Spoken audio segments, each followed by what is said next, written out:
Il suffit d'un matin calme, d'un brin d'azur dans le ciel pour que nous prenne l'envie de lever les voiles. Ce jour-là, à Perros-Guirec, le jour s'est levé sur les rochers de granit rose. Les façades des maisons qui ceinturent la plage de Trestraou se sont mises à l'unisson. Peu à peu, les 7 îles ont émergé des brumes de la nuit. Alors les oiseaux ont orchestré leur chahut quotidien. Archipel en vue. Ici, c'est le royaume des oiseaux marins. Et parmi eux, l'unique colonie française de Fout-de-Bassan. Très fidèles, voyez-vous, à leur couple et à leur nid, pour la vie. Les premiers émigrants sont venus du Canada en 1939, une trentaine de couples à l'origine. Aujourd'hui, au dernier recensement, ils sont très exactement 19 526.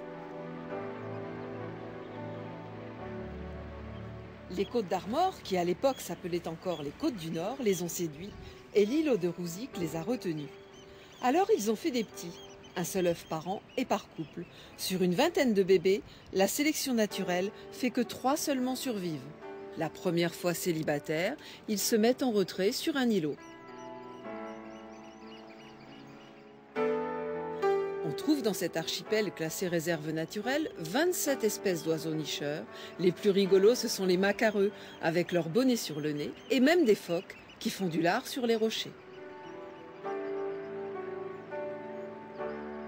Et face à l'archipel, après celui des oiseaux, je nous ai déniché un nid 4 étoiles luxe dont j'ai le secret. Son nom lui a été soufflé par cette fleur emblématique de la région, l'agapanthe. L'agapa n'a rien à voir avec les palaces de bord de mer à la décoration souvent obsolète. Immergé de lumière, il doit son look à un architecte discret, d'ordinaire spécialiste des églises. Autrefois, c'était un hôtel des années 30 qui a été transformé par la suite en gîte et ensuite en hôtel 3 étoiles. On a vraiment essayé de contraster entre à la fois l'acier anthracite, le verre, mais également en travaillant beaucoup sur les végétaux et également le granit.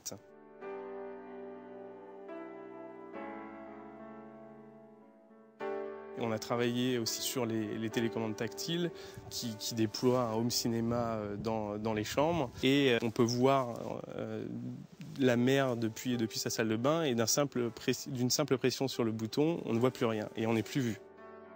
Un ascenseur déroule un film de Charlie Chaplin. Au top de la technologie et du bien-être, son spa inédit rend hommage au premier bain de mer. Nous avons 2 bains, un bain de sel qui reproduit en fait les mêmes effets que la mer morte. Vous êtes porté en apesanteur, vous tournez tout doucement dans le bain parce qu'il y a un courant d'air qui est diffusé. Vous avez des spots de couleur qui éclairent le bain et vous avez également le bain grec à l'argile rose. On est porté également en apesanteur dans ce bain, ce qui fait qu'on peut s'allonger complètement. Ça détend toutes les tensions au niveau de l'ensemble du corps. C'est fait pour oublier tout le quotidien et s'évader. Et maintenant, fermez les écoutilles et laissez-moi savourer, tranquille, ce délicieux moment de volupté.